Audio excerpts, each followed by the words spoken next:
For centuries, the story of Noah's Ark has been confined to the realm of faith. It is presented as a profound theological text, but not a serious geological event. The established scientific community is unified in its rejection of a global flood, teaching that the Earth's majestic landscapes were carved by slow, uniform processes over billions of years. This is the bedrock of modern geology, uniformitarianism. Yet, what if the geological consensus is incomplete? What if the most powerful evidence of a sudden, worldwide catastrophe is being overlooked, or worse, deliberately omitted from the public narrative? This is the confidential doc file on the Global Deluge.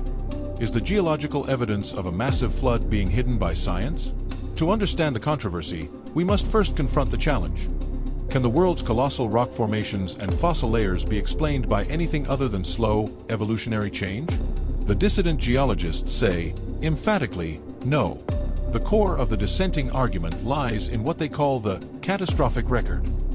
Proponents like Dr. Andrew Snelling argue that the sheer scale and consistency of global rock strata point away from slow deposition and toward a single, massive, watery event. They point to formations like the Grand Canyon. Mainstream science insists it took millions of years for the Colorado River to carve. However, geologists like Dr. Stephen Austin argue that the massive, flat layers of rock, spanning continents, known as megasequences, could only have been deposited rapidly by a global flood. They ask, how can these vast, flat layers remain undisturbed for millions of years without extensive erosion between them? The evidence of polystrate fossils, trees, sometimes dozens of feet tall, that penetrate multiple layers of sedimentary rock, is frequently cited.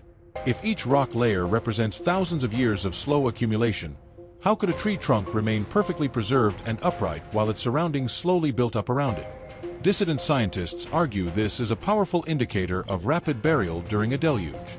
We also look at the theoretical work of Dr. John Baumgartner, who proposes the theory of catastrophic plate tectonics. His computer models suggest that the immense water pressure during a global flood could have triggered hyperrapid plate movements, explaining the massive upheaval of the Earth's crust in a very short timescale. The dissidents' claim is that the scientific community cannot allow these observations to be seriously debated, because to admit the possibility of a global catastrophe is to destabilize the entire evolutionary timescale. The geological challenge is only one side of the coin. The most compelling non-scientific argument for a global flood is the universal human memory of it. Across every continent and almost every ancient civilization, from the Mesopotamian epic of Gilgamesh, to the Native American traditions, to the Chinese and Aboriginal stories, there exists a detailed account of a catastrophic flood that wiped out all but a few survivors. These accounts, separated by thousands of miles and completely isolated culturally, share uncanny similarities.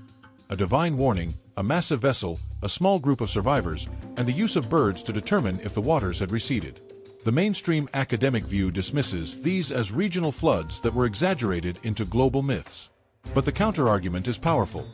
If these civilizations were truly isolated, why do they all share a core, terrifying memory of the same event?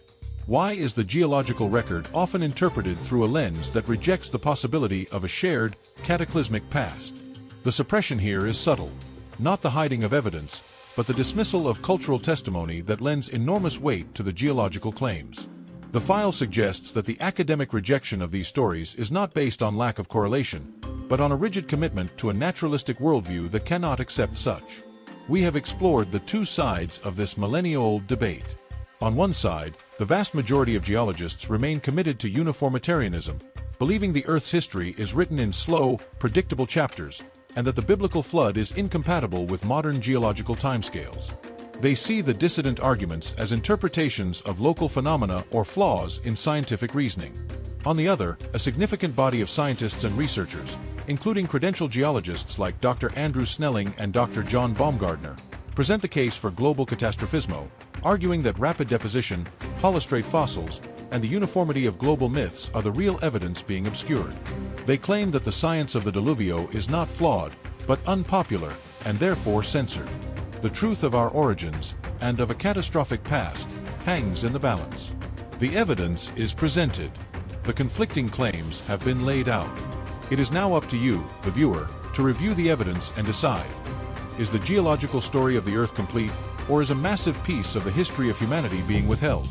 Subscribe to Confidential Doc for more deep dive files and join the most important debates of our time. A powerful convergence of evidence.